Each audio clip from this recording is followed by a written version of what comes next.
Let's turn now to the legislative race here at home as the Democrats retain the majority in the 32nd Guam legislature with a 9-6 split. Incumbent Senator Dennis Rodriguez Jr. was the top vote getter, followed by Frank Uggan Jr., who returns to the Guam legislature, as well as incumbent Senator Tom Atta, followed by Tommy Morrison, Michael Sinicolas, incumbent Tony Atta, Mike Limtiaco, and then incumbents Chris Duenas, BJ Cruz, Judy Wanpat, Tina Rose Munya-Barnes, Ben Pangilinan, and Aline Yamashita. First-time candidate Brant McCready and incumbent Roy Respicio round out the top 15. First order of business is to try and be a strong member of a 15-person team. I think it's very important that we work together as a team. Our colleagues in the Republican Party and Democrat Party, we can learn from each other, make each other better. And at the end of the day, it's all about the people. It's very rewarding and very humbling to be able to make an impact on our people's lives.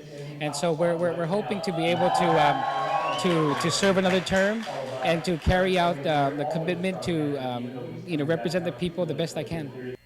You can read the full results on our website at KUAM.com. To the mayoral elections now, as it was an impressive Republican showing in the joint village of Asan Maina for Joanna Margaret Blas, who received 16 more votes than her opponent, Vincent Babalta. Petey's mayor, Vicente Gumatautau, retained his seat for another term, as did Agate Mayor Carol Tayana and that village's vice mayor, Agustin Quintanilla. Johnny Canata secured the Republican win in Umatic, as did Mayor Ernest Chagaloff down in Maritzo, and in Jotnia, newcomer Kenjo Atta unseated incumbent mayor Jose Terlahi. I'm very honored that the people of Jotnia have spoken and chosen me to represent them in the future, and I look forward to working hard, and I want to dedicate myself to working for the people. And I'd like to say hello to Miss Estelle Alec. I love you, Estelle. And to all the people, all the supporters that believed in me since the beginning, and my family. And most importantly, I want to thank everybody who came forward and just wanted to make change happen. The Republicans had another victory in Agana Heights as Mayor Paul McDonald retained his leadership in that central village.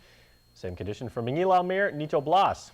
Up in Jigo, a huge upset as Republican Rudy Matanani took the victory over Mayor Robert Lizama. Matanani will work with Vice Mayor Anthony Sanchez. And down in the village of Inarahan, another major upset as Democrat newcomer Doris Flores Lujan beat out longtime Mayor Franklin Taitigui.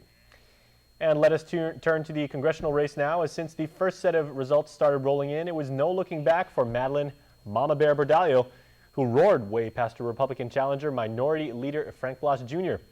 Even before the last set of precincts were finished being counted, Senator Blas began closing down his headquarters a little after 3 in the morning. He wasn't conceding, but said he wanted to make sure his supporters got home safely. Don't lose confidence. I think that we ran a very, very good campaign. And, again, the last votes haven't been tallied. And, there's still a lot of other things for us to look forward to. So, no, don't put your head down. It's not over yet, and we still have some talking that we want to do. I wish him well. It was quite an interesting race. I took the high road. It wasn't easy all the time because he did criticize me a great deal, but we're friends. So I always look at it that way. Guam is a small community. I have many friends on both sides of the aisle, and I play a bipartisan role in Washington, D.C. I have to. We only have one seat. Bordallo heads back to Washington to serve her 6th term in the House of Representatives. And as the results throughout the evening and morning continue to project a 9-6 Democrat majority, Republican Party of Guam's Mike Benito was obviously not happy about the situation. I'm definitely disappointed. We're definitely hoping for the majority. We have some great candidates. It was nice to see that we had some of our new candidates come in. I think they're going to bring some real refreshing change, some good positive change to the legislature. But again, we still had some good candidates that could have done some good things. I know that there has been a real call for change. You can even see some of the Democratic leadership, they kind of fell off. Some of the entrenched leaders there, they kind of fell off from the top where they used to be. As for the other guys, Democrat Party of Guam Executive Director Carlo Branch was at Election Central at UOG throughout the night, keeping a close eye on the political races. Branch was pleased with the outcome of the election, saying the Democratic Party's mission was to maintain the majority in the Guam legislature and to send a Democrat to Congress. Obviously, 10-5 would have been great. But we faced very serious, very well-funded, very organized opposition in Adelup, and we're extremely thankful that it looks, at least to some degree, that the Republicans turned on each other, and that the Democrats were able to hold together for the most part. Now, for the fifth time, the people of Guam have resoundingly said no to any sort of gaming.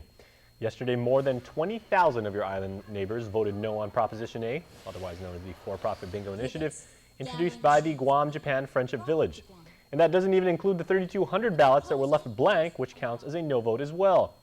Committee to Keep Guam Good's Jay Ariola says he was pleased with the strong showing, saying the 65-35 split was the best ratio they've ever had to previous gaming initiatives, also adding he hopes lawmakers take a second look at the initiative process overall. A lot of the people out there who we've been meeting with in the villages have been asking about, why do we have to continue to do this, and how many times do we have to continue to do this, and where's the transparency in this process and the like. So the initiative process, I think, deserves to have a second look at it and see if there's some type of reform that can be enacted as a result of all these different initiatives being put forward before the voters. I mean, it costs time, costs money, costs a lot of efforts. It's not at no cost to the people every time we have to consider this. Definition. He added he believes the last-minute media blitz and campaigning by proponents ended up hurting their initiative, as residents were left with unanswered questions about the initiative's true intent. Meanwhile, down at Adelup, Governor Calvo's chief of staff says while he's pleased with the strong showing for the GOP and the mayoral races, he felt a Republican majority could have been met had other former Republican senators, or even Senator Frank Blas Jr., decided to run and actually stay as members in the legislative race and secured their party's strength in that regard. But in the end, a lot of the career politicians, I felt, lost a lot of stock. We can see their stock dropping. And a lot of the new Republicans have really, their stock has really shot up. Our administration is committed to working with everybody, from the mayoral level to the legislative level to the congressional level. And we really look forward to working with them. There's many challenges ahead. And also, the Guam Election Commission says there was 67% voter turnout for Super Tuesday. The low turnout was attributed to Tuesday not being a holiday and many mayoral races being decided in big villages in September's primary. Board Chairman Joe Mesa says there were some minor concerns, but overall things went fairly smoothly. The board meets on Thursday to certify the results and discuss problems that arose during Super Tuesday, including a litany of glitches that Mesa wants to address before heading into the next election in 2014. Our tabulators, such as addressing our precinct officials, some major challenges with that. We had a lot of last-minute cancellations, and I think because it not being a holiday, and that creates a problem for the voters and also for us. But we will sit down and critique, do what we call a hot wash, and go over whatever problems we had. Mesa says the board will decide on Thursday if they feel any particular races need recounting, such as the Asan Maina race, where the candidates were just 14 votes apart and there were 179 write-in votes. He confirms that he heard there may be a mayoral challenge in the village of Jotnya due to claims that there was a surge of new voters, but he also adds nothing official has been filed at this time. I've heard of that, but the time to challenge a voter is when they go and vote. Before they vote, they announce their name, and that's where you challenge. I've heard something about that, but I don't have the details. But the mayoral candidates welcome to file something. GEC Executive Director Maria Pangilinan says she heard about concerns from the Jigo vice mayoral candidate who says his name was misspelled on the ballot. She also confirmed the GEC received a pair of administrative complaints about the Tumuning polling place, as signs were reportedly too close to the polling station. Those signs, by the way, were ordered to be removed. The board, meanwhile, meets Thursday at 5:47 in the afternoon to further review the complaints and then certify the results.